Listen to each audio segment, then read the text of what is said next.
Local 8300 and the President of the United Steelworkers Toronto Area Council.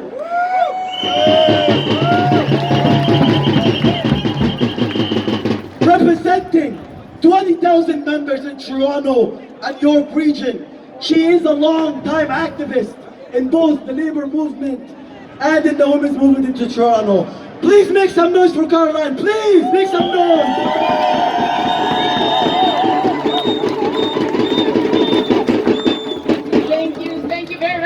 I'm absolutely honored to be here with you. It's a privilege for me to be speaking on behalf of the United Steelworkers, who represent, as he said, 16,000 members across York Region and the City of Toronto. We are proud to be standing with you today. I marched in a labour contingent from our hall. Over 200 trade unionists came to join you, and there are many more in the crowd before we arrived. And I want to tell you, comrades, you are not alone. If you look across the world today, whether it be Africa, Asia, Europe, in Barcelona, in Paris, in Dublin, in London, people are marching in solidarity with the Palestinian resistance. And this kind of movement has an incredible strength. I will tell you, I was in London, England in July, and I marched with 100,000 others. And today there were more than 100,000. There were numbers of hundreds of thousands in London. And it is showing you that this is a growing movement. The consciousness of people around the globe is changing. The understanding of the resistance the Palestinian people are putting up. The understanding of colonialism, imperialism is growing every day as we see the carnage.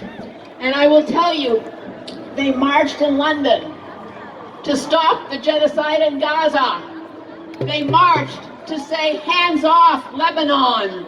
They marched to say, stop all arms shipment to the Israeli Defense Force, and they called for an immediate ceasefire. And I will tell you, I'm not young. I've been the veteran of anti-war movements in the past. And I will tell you, whether it be the people of Mozambique, Angola, the South Africans fighting against apartheid, or the Vietnamese people, these movements won because of the courage and resistance, the steadfastness of those on the ground in those colonized countries, but also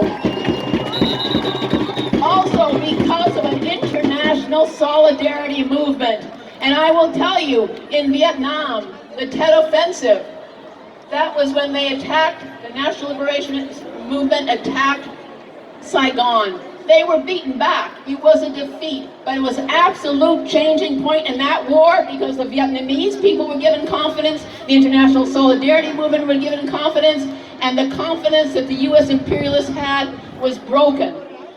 A small peasant nation stood up against the biggest imperial power in the world at that time, the United States of America, and they won. They won because of the resilience of the people fighting for their liberation, but they won also because of the support of an international movement. And that is what we are building today. And I will say, if you look at what happened in the last week, the bombing of Lebanon, the bombing of Yemen, the bombing of Syria, the extension of this war, more and more people are coming on side with the resistance in Gaza, and it is incumbent, absolutely incumbent upon us to continue to broaden that movement. We have to broaden it beyond the Palestinian community, the Muslim community, the Arab community. We have to have more and more trade unions in the streets as we saw today. We have to have more university students, community groups, faith groups, all coming together and insist that the Liberal government stop any arms shipment from this country. That is our goal. And I pledge on behalf of the United Steelworkers that we will do everything in our power to broaden the movement within the trade unions and to build the necessary solidarity that will build victory. We are here with you till the end.